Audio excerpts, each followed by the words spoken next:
Okay.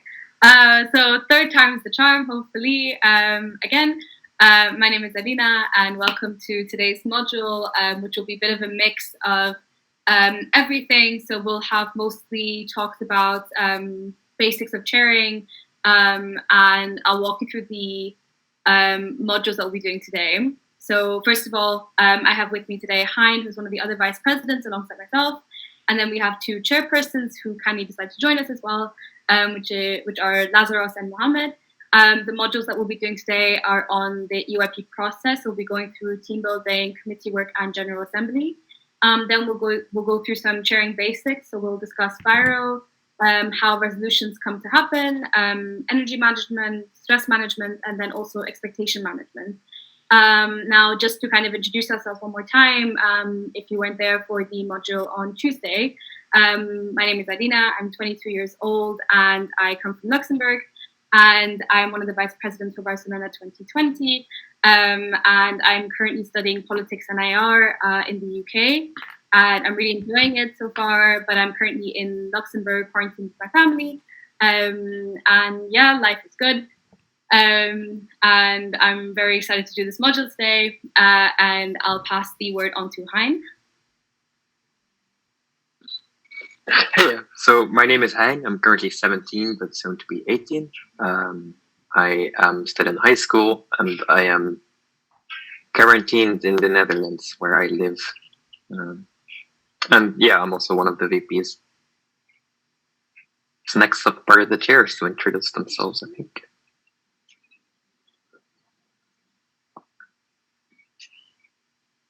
Right? Oh, I guess I can go. or if Flaz wanted to go. Did you want to go? Go for it. Yeah, sure. Hi, I'm Mohammed. I'm 17, quarantining in Bosnia. I feel like that's a mandatory thing to say now. Still in high school, also soon 18, and I'm one of the chairpersons in Barcelona. Okay, so can you hear me? Yep. Awesome. So, hi guys, I'm Lazarus. I'm from Cyprus, but I currently study in the UK, in Brighton, biomedical sciences. And yeah, I'll be one of the chairpersons of Barcelona as well. That is all. Well, I think, but it's fine. No, cool stuff. Thank you so much, guys. All right. I think if whoever's not talking could mute themselves, that'd be grand. I think like there's going to be some feedback from the other. Cool. All right. So the next thing we'll be doing is actually it would be cool for the chairs actually to say which topics they're chairing, and then maybe they can also talk about that a little bit after I'm done. But the next, the first module that we'll be doing is on EYP processes, and that'll be presented by Mohammed. So if you could also discuss like what your topic is, and then just proceed with the module, that'd be grand.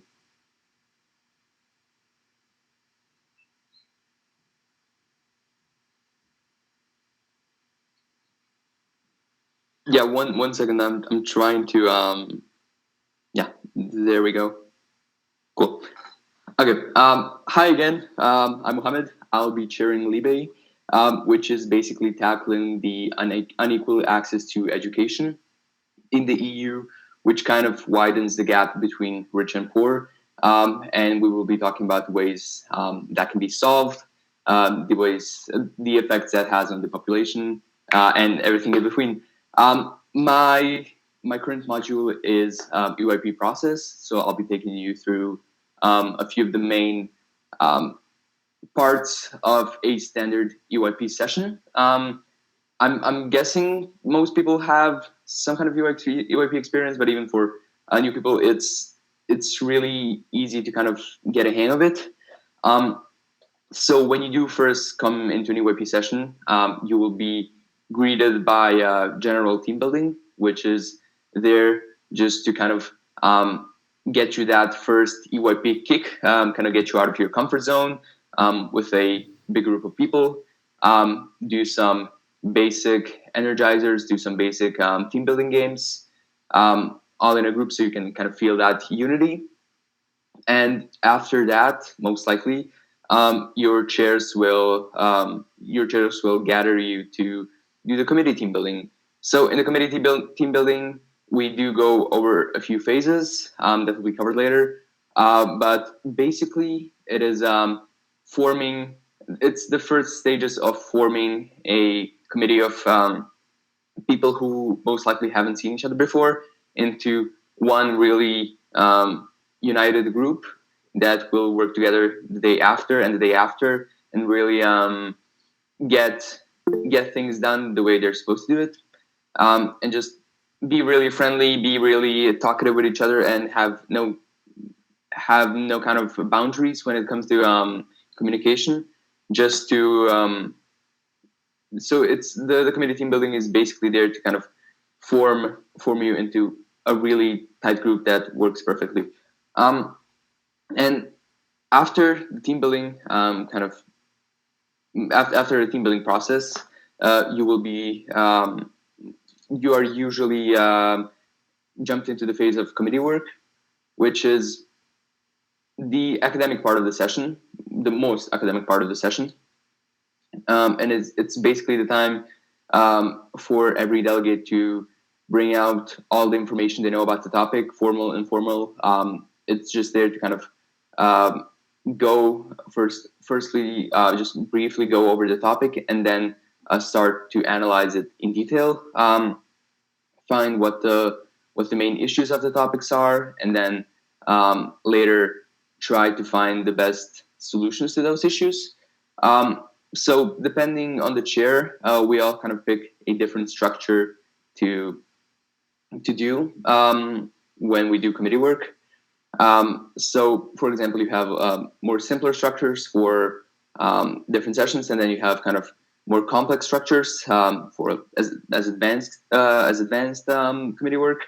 So one of them is the diamond method.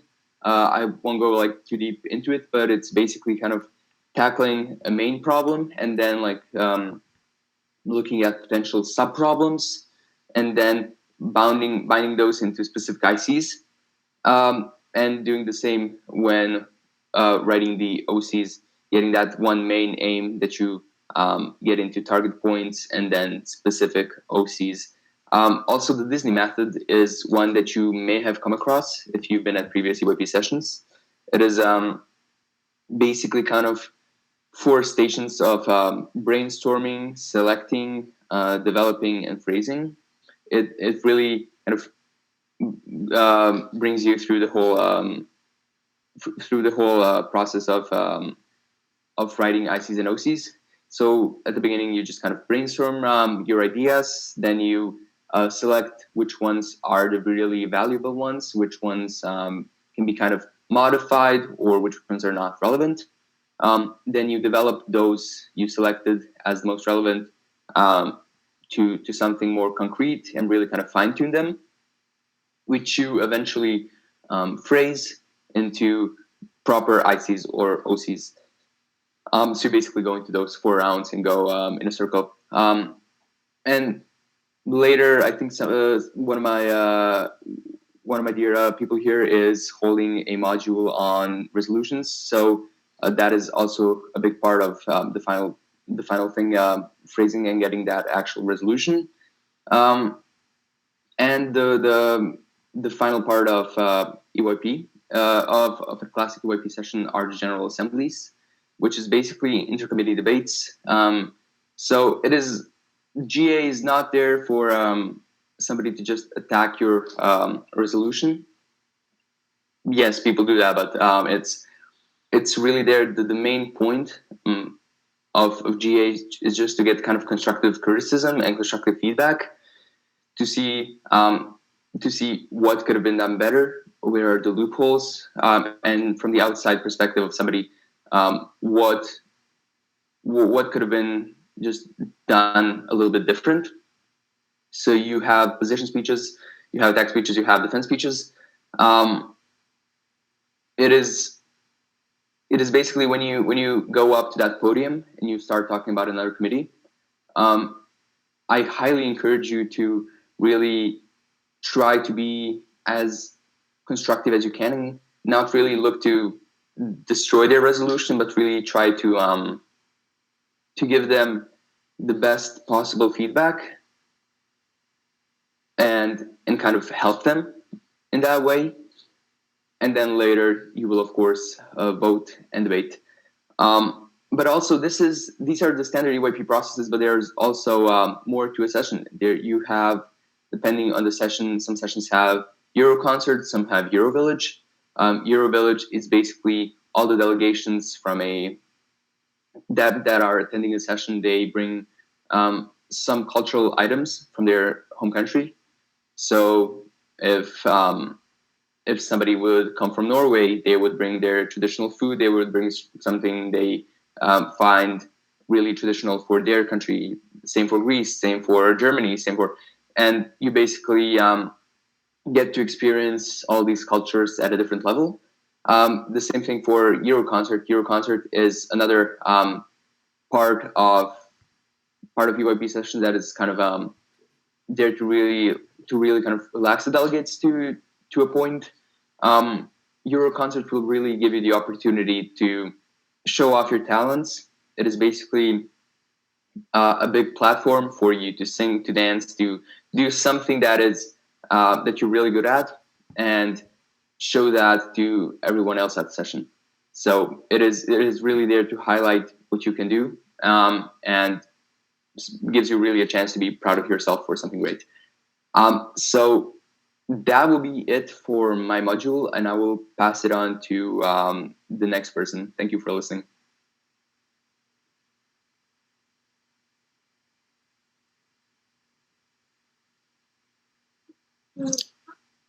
Hey, I'll be doing the next module, which actually the next two modules. They'll be on some of the fundamentals of every EYP session, specifically the sharing aspect. It might seem kind of technical at first, but it's really the fundamentals. It's the very essence of being shared and sharing. So in EYP, we often essentially we throw a bunch of strangers into a group, tell them to cooperate, and then pull a whole lot of tricks to make sure they will cooperate. But especially because of the nature of the topics we discuss in EYP is somewhat, what's the word? Controversial often. Oops. And opinions will clash, so we need some sort of way to turn those strangers with all their different opinions into a functioning group. And again, we use the model called FIRO, which is short for Fundamental Interpersonal Relations Orientation. It stems from the 1950s, but it worked so well, we still use it today. And it's kind of like a pyramid in that sense that by every step you take, you make the base and the foundation for the next step, and every step is very much enables you to do so.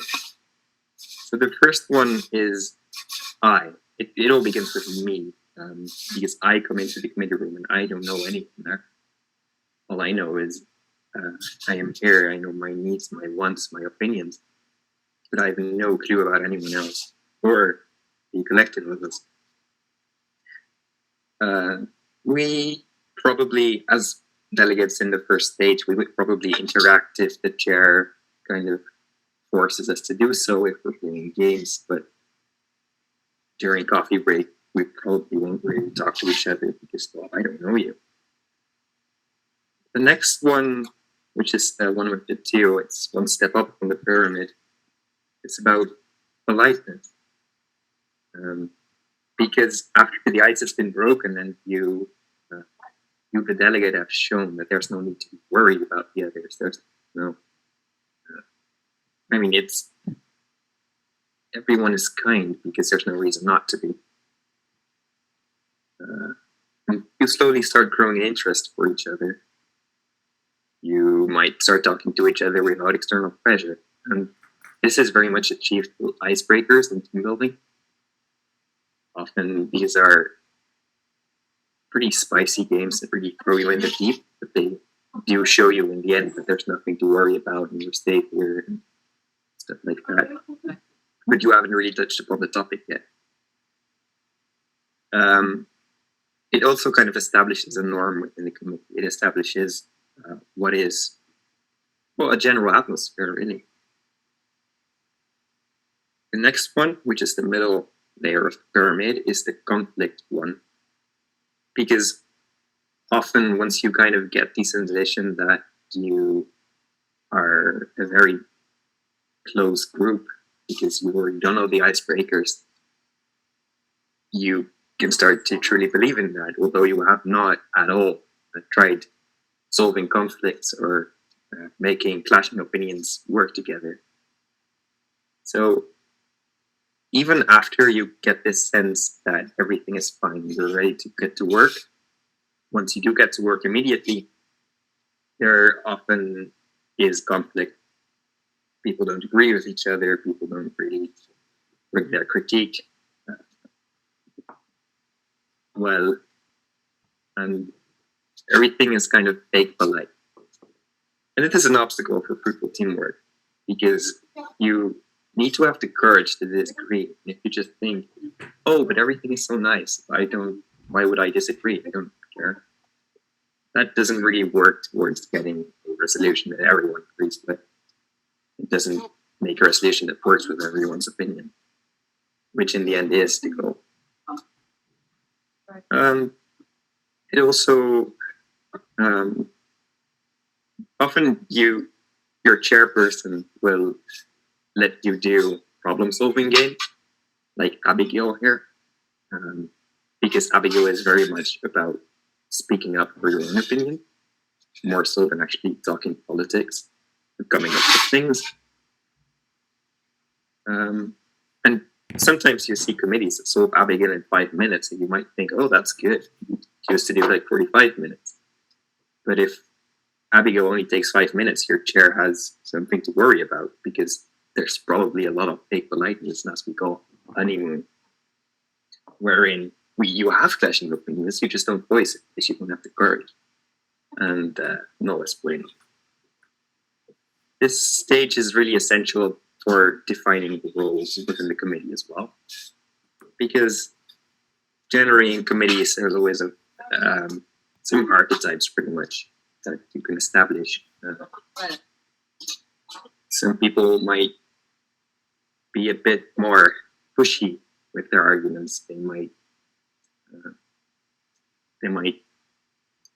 have things escalate a bit quicker. They might get defensive.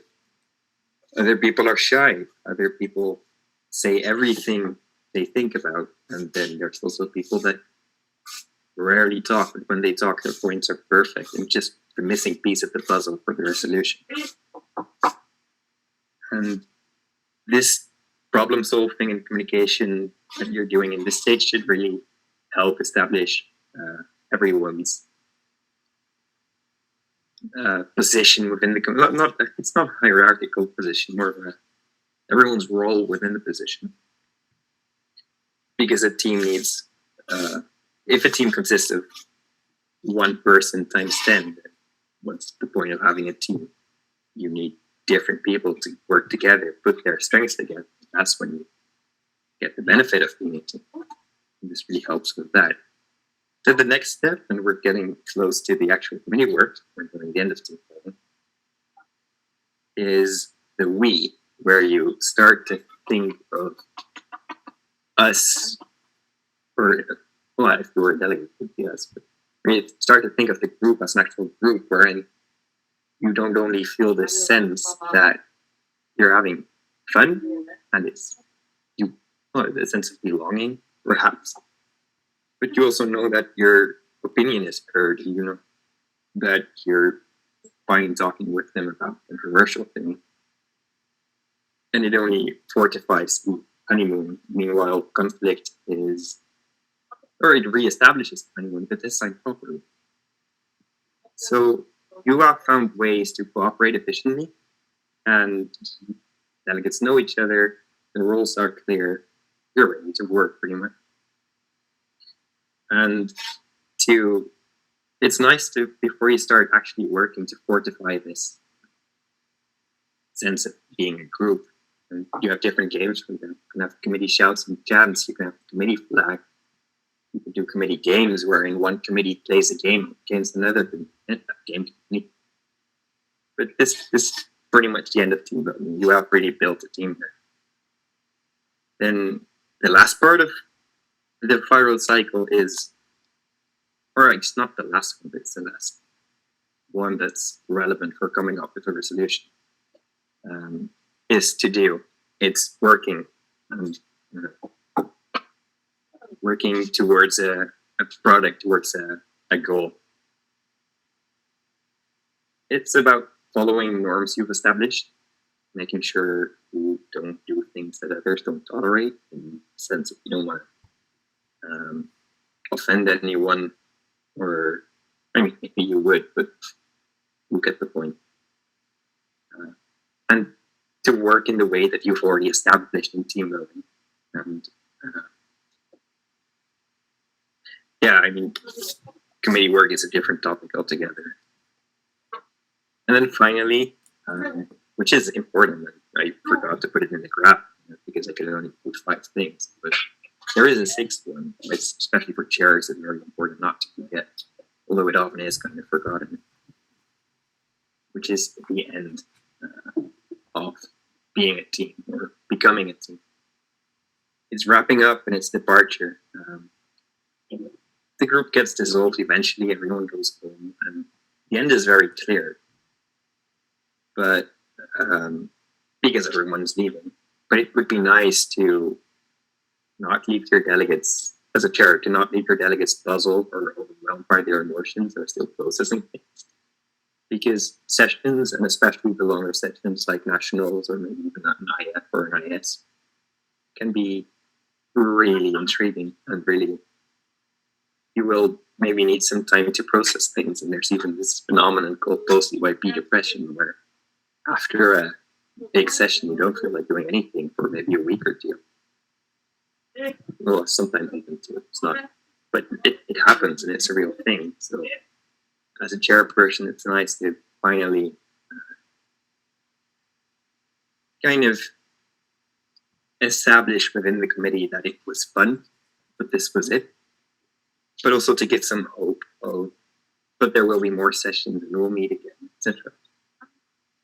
And then the aftercare is also part of this, where the chair might start proofreading the raps or becoming official, etc. Don't forget about this as a chair. It's important. And then this next module is going to be short. This was pretty much what happens with the group throughout the session. The next module is going to be on how we build a resolution. This is more commonly referred to as the crystal method or the diamond method, because if you get the whole thing, it kind of looks like a slanted square or a diamond, a crystal. And essentially, but like the crystal method is a specific way of doing committee work. You can also do it the Disney method, but still it kind of follows the same trend. It follows the same lines. So what you do is you start with a topic sentence, which will be in your topic overview, your academic preparation kit, same thing. And this is pretty much the problem society is facing that you and your committee will have to address over the coming days. But these topics are broad and they have a lot of sub-problems and a lot of facets. Because you have to, you'll have 2 or 3 days of committee work. How are you going to fill that? The question is simple. So the best thing to do if things are big and not able to be processed all at once is to split them up. So that's what you do. And if you were to split up the topic sentence and establish what lies right under the topic sentence, maybe it has, for example, income inequality is a matter of already existing social immobility. That's the ability, or inability rather, to go from a lower socioeconomic background to a higher economic background easily. It differs from state to state. But there's also legislation and taxes which play a role. For example, progressive tax systems help redistribute wealth, etc., etc. So you'll have multiple chapters, kind of. Your topic will have different headings or subtopics, sub-problems maybe. And if you split these up far enough, you'll eventually get to a few very concise problems. It would probably be things just like maybe observations, and they have to be objective, or at least objective to such a degree that it's subjective, but there's an absolute unanimous consensus about it, and anyone you would ask would agree. It has to be, concise would be a good word. Then on the next slide, yes, cool. In the case of the crystal method or diamond method, you would take every IC, go through them, and come up with a solution to that problem, because an IC is essentially, it's an introductory clause. It's an introduction to a problem. Whereas the operative clause, I forgot to mention this earlier, whereas the operative clause is an operation, it's an action. So in your eventual resolution, you'll have ICs stating the problems and OCs fixing the problems. So Disney method does this a bit differently. Disney method is the method chairs can use, and it's based on the idea that you, by switching your environment up, by going to a different corner of the room, different colors, different objects, you also leave the things you were thinking about previously, the previous part of the process behind.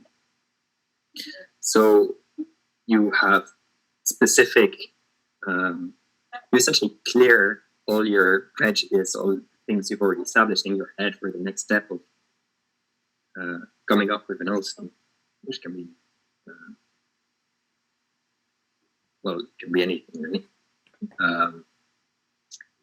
But still, your ICs most definitely align with your OCs. That's why I just drew an arrow. But again, there's different ways to do this. But then your OCs, again, they fix one of the sub-problems. And by fixing the sub-problems, you fix the full problem.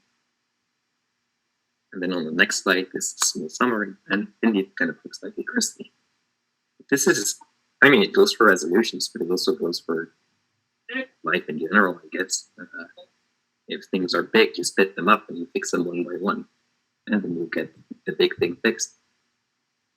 Well, same way. And by using this, on the next slide, we have a sentence that says, by using this method, we ensure the resolution is broad yet concise and covers the entirety of the topic. Which is to say that by looking at the topic sentence and peeling off layer by layer, there's not much you could miss, because every associated problem, every associated small problem that helps build the bigger problem is probably somewhere in one of those layers. And that's it. The next module is on energy management, and it's not mine, so I'm going to go mute myself.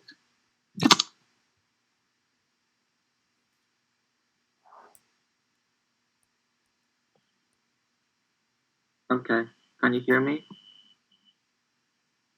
Thank you. So yeah, once again, hi, I'm Lazarus, and I'll be the chair of the committee of ITRE, which is basically talks about how can the EU can foster technological investments to reach its aim to become climate neutral by 2050. And I'll be delivering a module on energy management, because it's kind of something important within a session, because first day everyone comes in hyped, excited, high energy, and ready to live the best experience of their lives. But as the day goes by and you working on your committee work, and you spend too much energy, and as a result you getting exhausted. So this module will basically help you be more aware what are the needs and how what are the needs for you to keep your energy at a balanced level and ways to maintain it.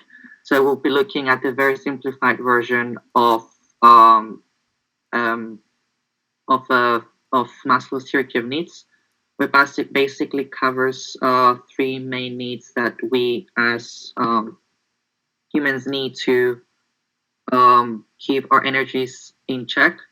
Starting off from the bottom, we start off with the physiological needs. So anything, the physical needs, which includes food, oxygen, sleep, water, to keep your body with enough energy to sustain itself. And once that is covered, you move on to your emotional needs, which is basically feeling of acceptance, of security, and of psychological safety, which kind of gives you that space of comfort and of motivation to actually contribute. And finally, is the mental needs, which is mostly about you feeling a sense of belonging and of acceptance, so you can pretty much work well with others as well as sustain your own psychological well-being. Going to the next slide. So how can you maintain your energy levels during the session? In EYP, we have what they call the energizers, where you increase your energy, as well as the energizers, which is the opposite. Because the reason why you need the energizers is because sometimes when you have too much energy, things can go a bit hectic, because a way to keep control and also to not overhyping yourself. So ways you can energize yourself can be through energizer games. Examples can be repeat after me songs or a just dance. It's a form of an energizer. Food, for obvious reasons. Hydration, oxygen. So within committee work context or EYP context, just opening the window to let oxygen come into the committee room will kind of give you that extra energy to kind of work, and as well as light. Because if you notice, when you work on under with no lights, you tend to be more low energy, because usually associated with sleep. And whereas if the room is light up, you feel more alert. And finally, movement. Yeah. And when it comes to the energizers, ways you can do it is by meditation. For example, your chair might spend 5-10 minutes solely on just meditating, or basically doing nothing, to just give themselves and the committee work a bit of a breather and break. Sometimes sleep or napping, and as well as oxygen. Light, please. And yeah, that was the end of the energy management module, and now we're moving on to the stress management module, which they kind of intertwined, because usually both chairs and delegates, as the session goes by, and because of the really short amount of time we have to complete the resolution and finish, basically we are in a lot of stress and time pressure. So we kind of need to manage that, because even though stress can be good for you sometimes by acting as a motivator, it can also be bad by making you more inefficient, as well as lower your concentration and your effectiveness in general. But it's also bad for health. So generally, what is stress? It's basically your body's reaction and respond to kind of adjust to unexpected situations or to pressured situations, basically like the fight or flight response, where you're faced with a situation, so you can either fight it or just run away, basically. As I mentioned, stress can be both good and bad, but that depends wholly on the situation and on the person, because people tackle with stress differently, and they can tolerate that stress in variable degrees. So as I mentioned, it can be good as it can act as a motivator. So let's say you have an exam, so you're stressing out to get a good mark, so you just study about it. So that stress acts as a motivator in this case. Whereas the bad side of stress is having, the bad side of stress can cause the opposite effects, which in this case, it's low concentration and inefficiency, basically. So some basic ways to manage your stress level will be first to understand what triggers your stress. For example, in my case, will be when I'm kind of overworked, overwhelmed with tasks. So I need to find ways to kind of balance my time accordingly. So what I do is, to cope with it, I just list down my tasks and kind of plan ahead what I have to do and the deadline, so I can have a visual representation of things that need to be done and plan accordingly. So this is a way for you to manage your stress. Another way will be to be more active. During the session, you don't really have the time to exercise, but let's say an energizer might kind of help with managing your stress levels, as well as actually talking to someone, because we don't know what you have on your mind. So by sharing what concerns you and what stresses you out, it kind of gives that sense of letting go and feeling that support, for you to kind of calm down. So yeah, I think that's it from myself. Okay, cool. Thank you so much, Lazarus, for your modules, and also Hein, of course, as well, for your modules previously. Mohammed had to leave, unfortunately, because he had a lecture which he had to get to. So massive thank you to him as well. Now, for the last and final part of today, I'll be doing a small module on expectations. But just before that, I would like to make sure that everyone knows that they can post as many questions as they like on the side thingy. So if you have any questions, we'll answer them as they come in. And we'll also have like a Q&A session at the end. And this can literally be about something that we have talked about, or it could be about something that you're just wondering about us, about the session, about academics, about sharing, whatever it is. Like, please feel free to ask us whatever you want. But yes, so onto the module. Now, my module is also a little bit about not just EYP, but in general about life, and you can just take it as you wish, really. Now, expectations are something that we implicitly or explicitly make. Sometimes we've been disappointed so many times with a person that you just kind of expect nothing from them. Sometimes because you love them so much, or because you care so much about them, you have very high expectations for them. But the same also goes for yourself. So sometimes we expect so much of ourselves despite our limited resources. So I always I remember I watched a Hannah Montana episode one time, and this actually came up there, but it was a really, really good analogy. So what someone said there was that you imagine yourself as a piece of bread, like a piece of toast, and all your responsibilities, your energy is butter. And sometimes when you spread the butter too thin, it's not going to reach all corners, or you're not going to be able to spread your energy in a way that is going to meet each and every one of your needs, because you're exhausting your energy too much. And I think that counts for your expectations as well. So the first thing I would like to address is time. So sometimes we put ourselves under a lot of pressure if we're not getting something very easily. This counts for in EYP is when you have a topic that is particularly hard. or a concept is very hard to grasp, and you are not allowing yourself enough time to do the research to actually understand what's going on because you just want to get it instantly. So give your mind enough time to process all the information that you get, that you don't get frustrated when you don't understand something. So my advice is just to give yourself some time and just be aware of that a little bit more. The next thing is about emotions. Now, something that I have been doing a lot, especially now being in quarantine, is meditation.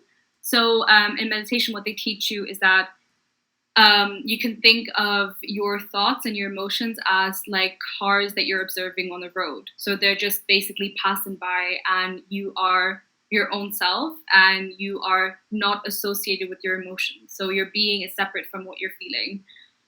This will help you calm down quite easily. So if you're feeling stressed, or if you're feeling like you're mad at something or at someone or anything, this will help you understand your problem a little bit better, because you're able to separate yourself from your emotions, and then you can address the thing that's actually bugging you, rather than you getting more and more frustrated by the emotions that you're feeling.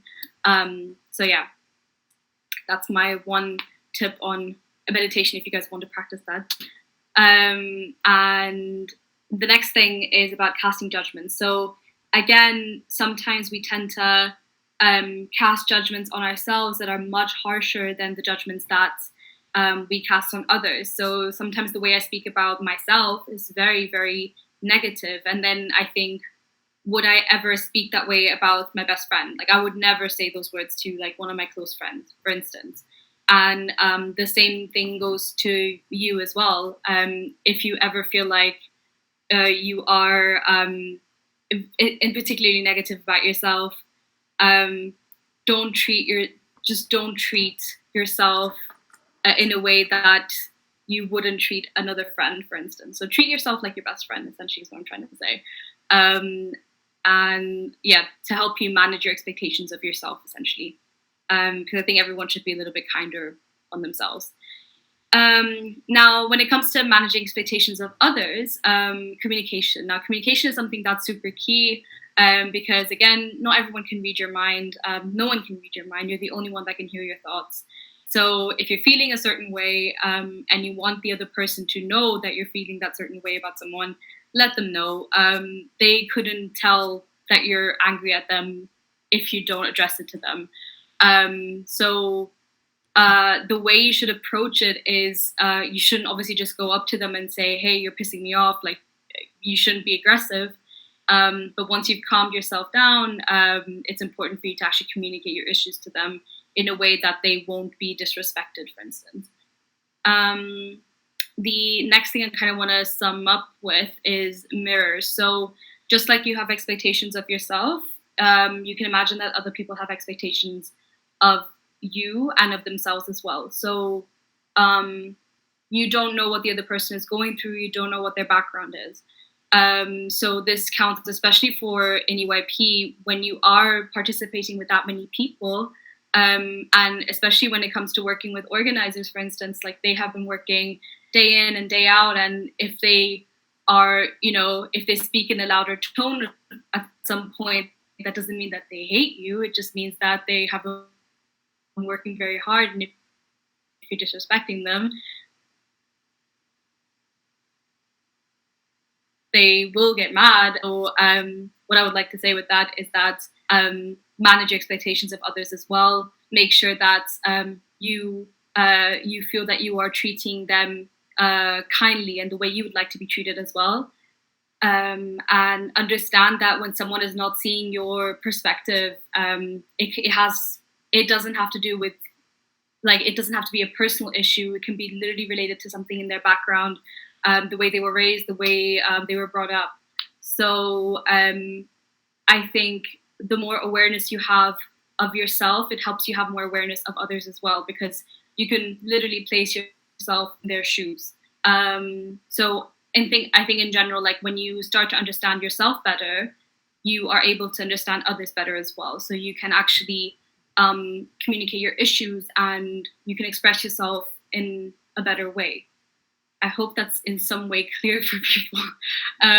But the idea is basically this, that if you understand yourself better, because you understand what pisses you off, what makes you angry, what makes you happy, you will be able to understand that every single person has those same needs, and every single person has different ways to reach those needs as well.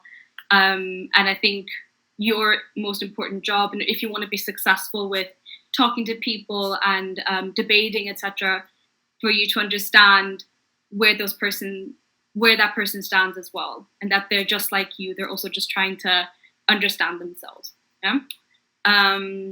And yeah, so the golden rule from all of this, the conclusion is that you should treat others as you would like others to treat you as well. But yeah, that's it from my side. So thank you so much for everyone that's helped. I think we can just move on to the Q&A section, or if there's anything that someone else would like to add. Yes, since there's kind of a delay, we can start, if you want, with a question that I wrote down in a paper. So yeah, basically, I wanted to ask you, Alina, or any of the chairs here, how do you find that balance that a chair has to have between deciding when to intervene in your committee and when it's best to let them find the solution by themselves? Especially in those situations where the delegates are just like stuck in a point and speaking about the same issue constantly.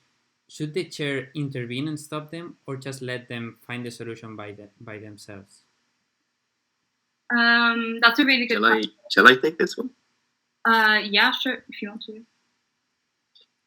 Right. So the decisions you make as a chair with regard to what to do next are dependent on a lot of things, under which are time, energy.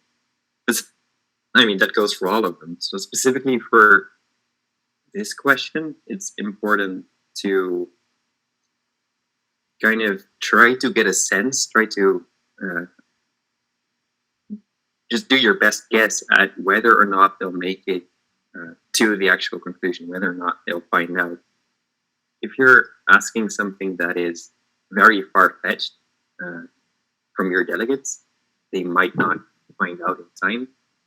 You might get time issues and you might get stressed because of that. That's not something you want.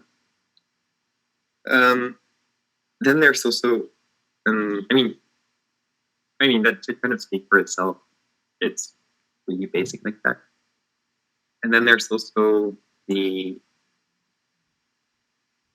EYP, we often have the presumption that being a passive chair is best, not intervening is best.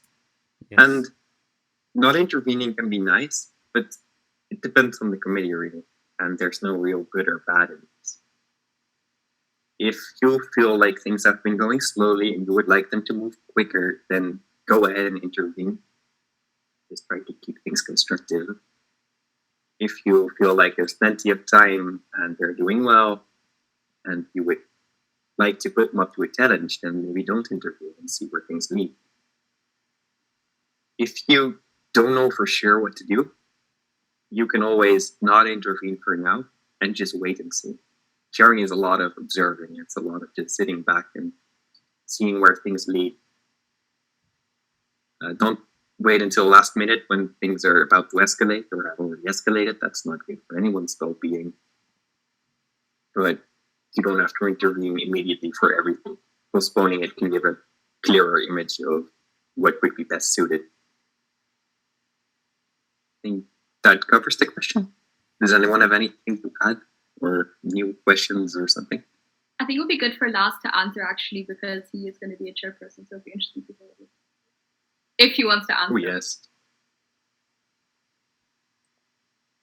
Laz, what is your two cents on this?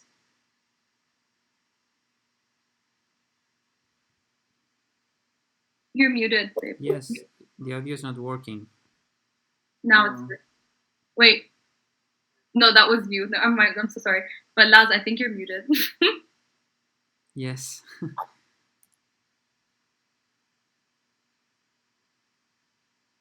am I muted? Yes, now. I'm kind of covered. Well, the sound, no, it's not working. It's really, really low.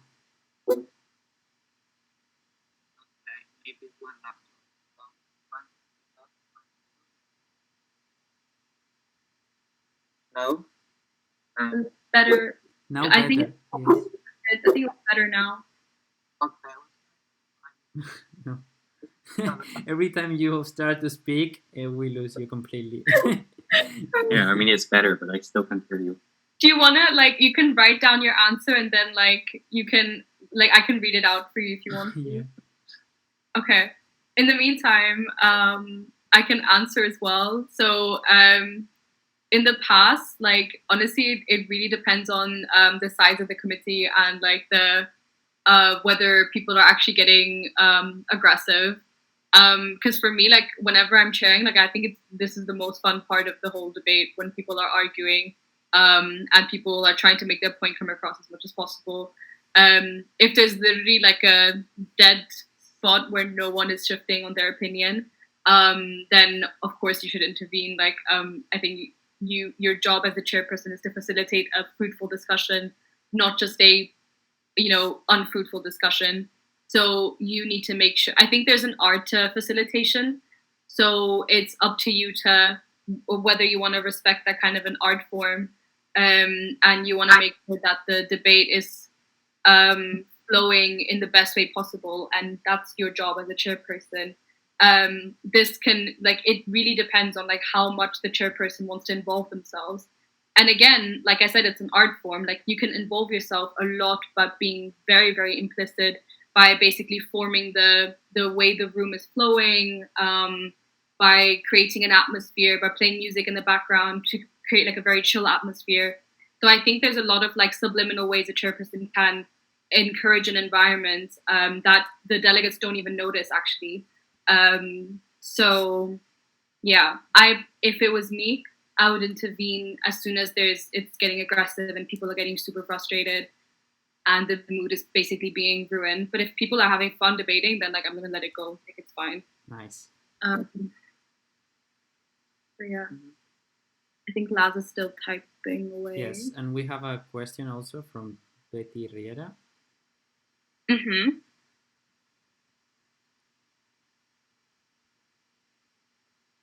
Wait, yes. Read the topic overview. Wait. Oh my god, yeah, read the topic overview for sure. I didn't do that on my IS, and that was the biggest mistake I've ever made, I think. Wait, Yeah. I'm going to read the question because in case Oh yeah, sorry. anyone can see. What advice would you give yourself if you were a first-time delegate again? Really good question. Or read the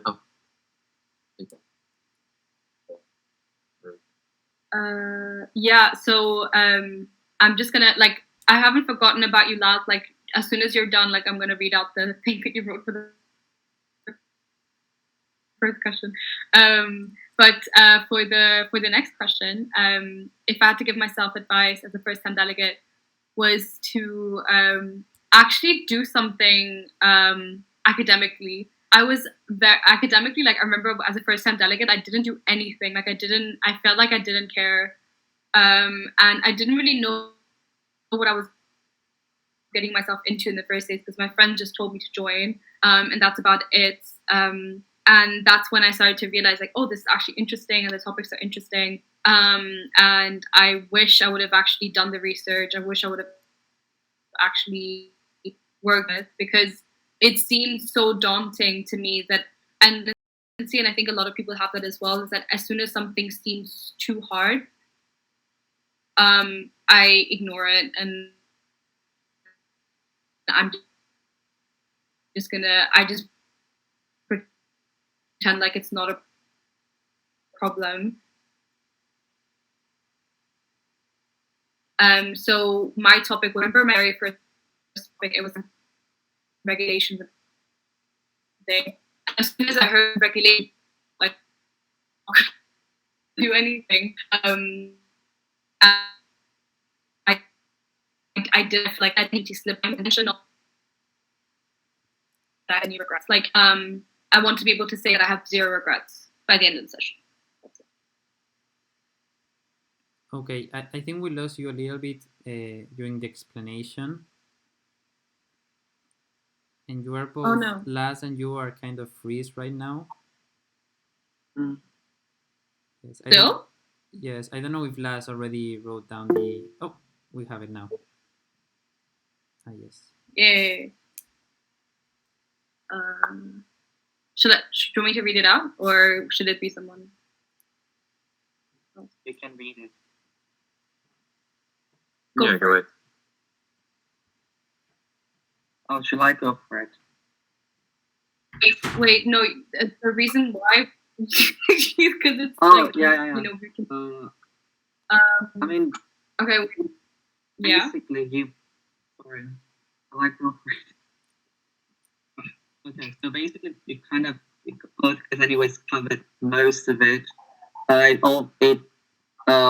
When you get into it, it depends on loads of factors: committee size of the committee, energy levels, timing, even the dynamics of the committee itself.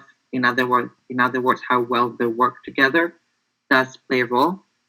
And as Lina mentioned, one of the roles of the chair is to kind of facilitate a fruitful debate and discussion, kind of low-key teach the delegates how to work as a team. So, however, to answer the question based on the scenario, if as a chair notice that the conversation goes in circles and basically leads to nowhere, and bearing in mind the things that need to be covered, I will just intervene by saying we can go to another point and come back to it later. So yeah, essentially it's a matter of prioritizing. And almost 90% of the time what they are arguing about in the end is not that really important. And yeah, that's it. And we can always debrief and discuss it later on what went wrong and how we can improve it. And I also had. Do you have anything for the next question as well? What question? Yes, the one from the Betty Riera. What advice would you give yourself if you were a first-time delegate again? We have another question also now from Laia Bravo. Great, that you. My advice will be to read the topic overview essentially. Yes. Yeah. Yeah. Actually, it's funny because. Why is it always like? Yeah. Yeah, but for example, in my case, Like, Yeah, sorry. Go ahead. Go for it. I know. I wanted to say that in my case, I had like quite a different experience from Alina. Like, I actually really was committed to the committee that I picked because it was a theme that I was really interested in, and then I got so into the theme that made me to get frustrated during the debate many times when things got rough. I was like so committed to the theme of the committee that sometimes it made me not to enjoy the debate and just having different opinions. Since I had already formed my own opinion, it really made me. It was really hard to get to listen to others and really understand their opinions, and that was just because I really formed a really strong opinion about the topic. So I would say really to have an open mind and really take advantage of the fact that you have people from all around of Spain with really different visions than yours. In the case of a national, especially. Cool, interesting.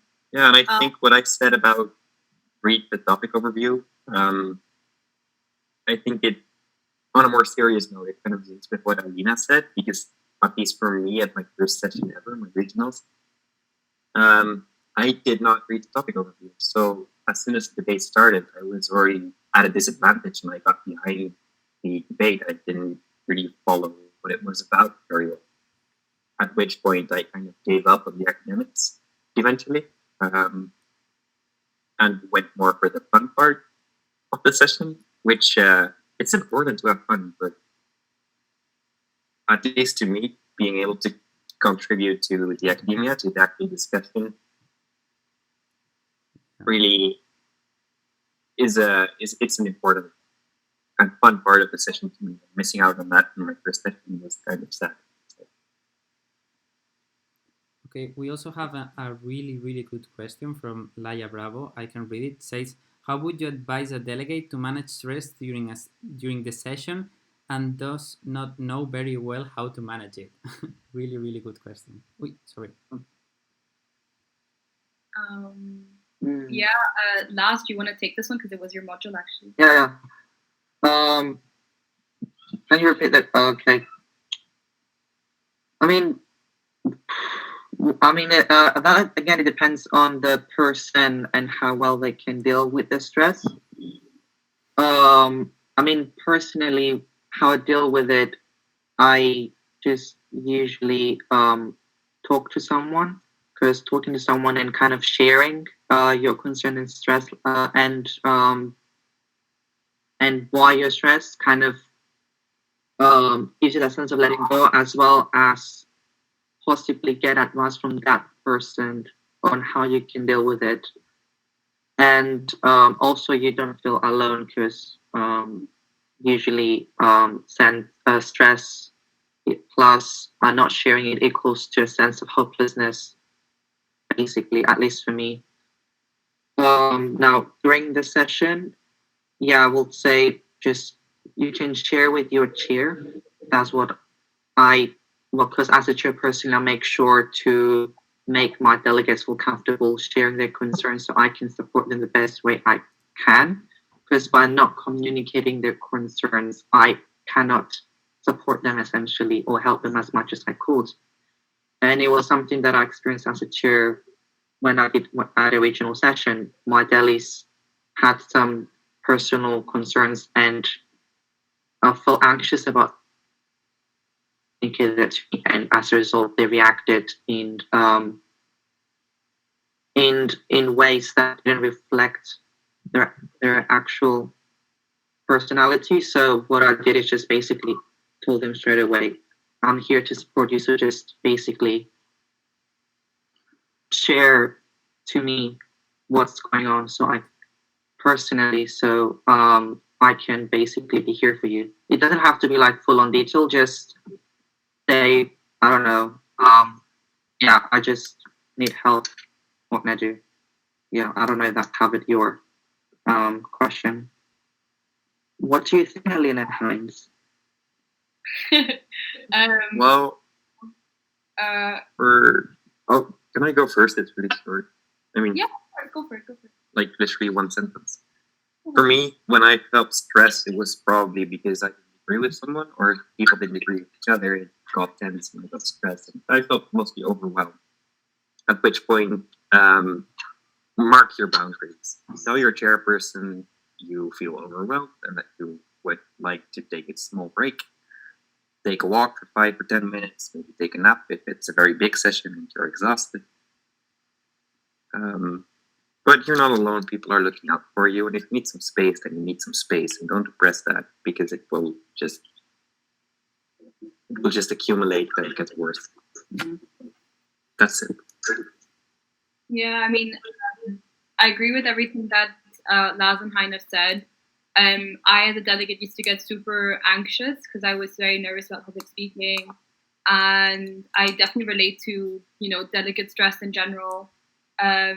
I remember whenever I felt stressed, I really didn't know how to manage it because I felt like, I'm being very weak by being stressed or by in any way feeling any kind of anxiety about it. I, to the point, cried at some point. I remember when I held my, I think, one and only speech as a delegate. I cried right after and I got really upset because I felt like I messed up. And if I can look back now, I honestly, I don't want to sound like a hippie, but I have been meditating a lot and it helped me manage my stress a lot more. And it also helped me take myself less seriously because once you start to see your thoughts and your emotions more as like something that you can observe as like a separate being, it helps you kind of compartmentalize your problems a little bit better and it helps you observe your problems better. So what I would recommend is like, if you're feeling like this is too much pressure, I can't handle it, you can literally, even if it's during committee work, go to your chairperson privately and tell them, hey, is it okay if I take a moment for myself? I've done that many times. My chairperson even told me to go take a nap once, and we are super like we don't even look at you differently. Like you're always welcome to ask for some time for yourself. We will be more than happy to comply with that as well. So go seek out someone that can actually help you. And if your chairperson, for some odd reason, is not able to help you, there's a safe core team as well helping on the session itself. So if you're feeling stressed or anything and you feel like you really need to talk to someone and you can't find anyone, there will be most likely like 2 safe persons there who can talk you through everything, and they can like give you some advice and help you out. Yes, adding to that, if you're interested, Laia, on Sunday we will have So it's my favorite and my least favorite. I'm sorry. Yes, we can agree on Thank that. you, Savia. Okay, so on a more emotional note, I wanted to ask you, what would you say is like the most fulfilling thing of being a chair? Oh, gosh. Yeah, it's like the classic question to ask a chair.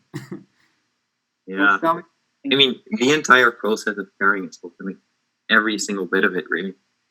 From seeing your delegates chat during coffee break, seeing them sit together and have some banter, to writing your resolution at 3 a.m. during result typing night, to even getting the selection email, reflecting on it. If I look back on the sessions I've chaired, I just become happy. And I like looking back at session videos just because every single part of that session, with a few exceptions maybe, it's something to adore, something to be happy with.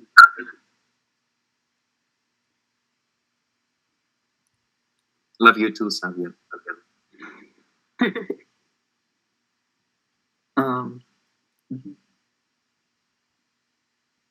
Alina, wanna say something? Yeah, sure. I don't know. I mean, this is a very. I've actually never been asked this question. In some forms, I have, yes, but now thinking about it actually makes me a little bit emotional.